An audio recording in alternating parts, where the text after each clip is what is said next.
So you bought the new RDX and you love it. It's quick, beautiful interior.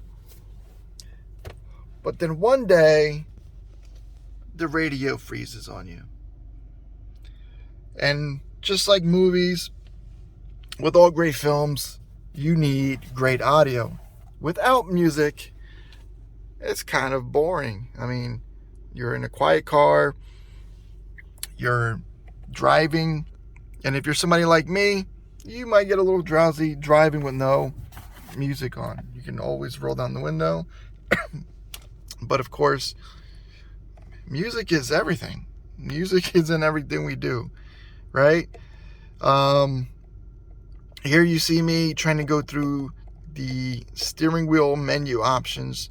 None of these work right now. It's pretty much obsolete, on button, off button, no phone detected. Even if it was connected, it would not pick it up. Speech is not recognized at this time. Audio is off. That's the main problem right there, is that the radio has not fully booted up. So some people may have this screen, others may have the full menu displayed, but the audio is still not booted up. So there's two options. If you have the full screen and you've gone past this, you can hold these three buttons down here for about, I want to say 10 seconds. And it should bring you to the dealer diagnosis screen where you can basically restart it. If you don't have that ability, guess what, guys? You're going to have to pull the fuse. Unless you feel like risking your car battery dying, or you just want to kind of give it a day, see if it does correct itself, which it can. It has done this before to me, and it has corrected itself. But in this situation,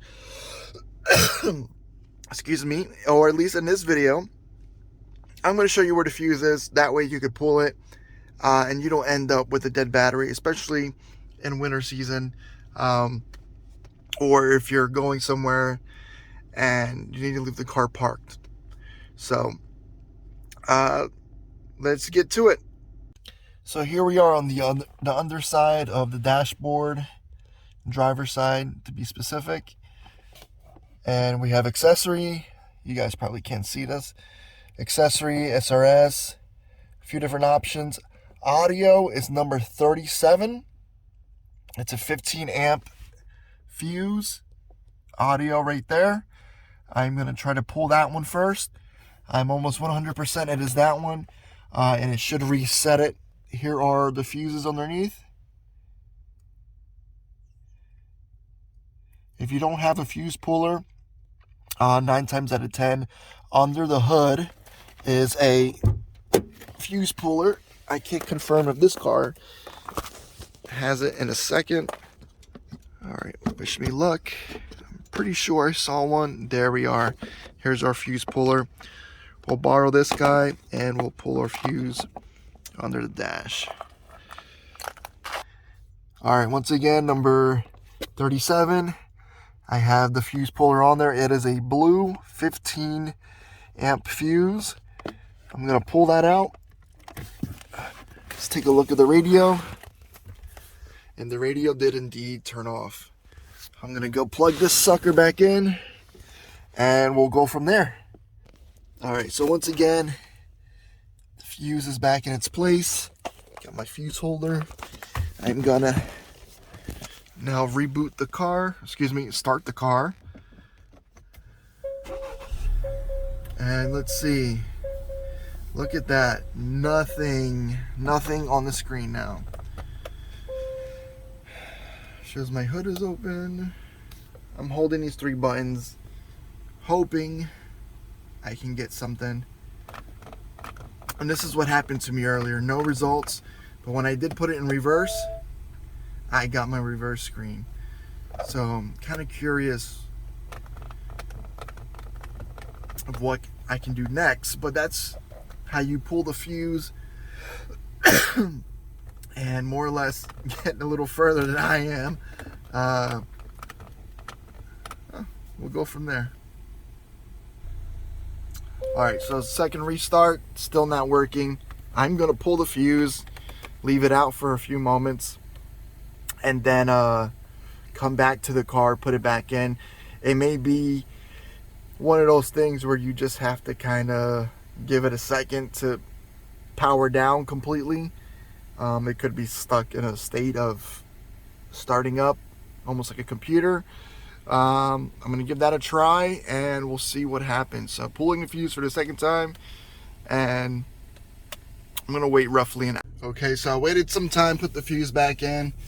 Here it finally passed the disclaimer screen. It's asking for a anti-theft code. In the past, I just let this go, and the system automatically recognized the car and I guess put the code in for itself.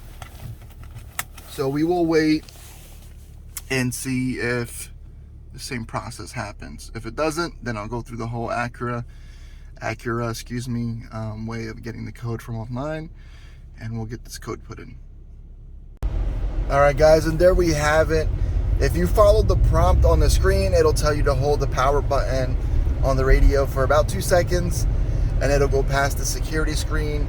I like to wait until I start driving a bit to give it a few moments to do whatever it might be running in the background. But it works. I have music. I don't want to play too much of that. It'll get pulled off of YouTube. But there you go, guys. I have all of my functions, Kids Bop, all my radio stations are coming up on that right-hand side. And I'm good to go. I hope this helps anybody out there. You may have this problem in year 2019, 2020, and all the way up to 2022 RDX. They all have the same head unit, and there's actually a recall for these radios. So if you have not received the email yet, contact your Acura dealer in regards to the recall or lawsuit for these radios. I don't want to discourage you. This should not happen to you very often, but if it does, that is one way you can handle it. Or if you don't feel very techie or have the ability to get under there due to, whatever, you can always take it to Acura. They'll be more than happy to reset it for you or clear the codes, as they might say. But they may just be pulling the fuse as well. So thank you guys for watching. Give me a like, thumbs up, the whole nine. Please subscribe. Thank you.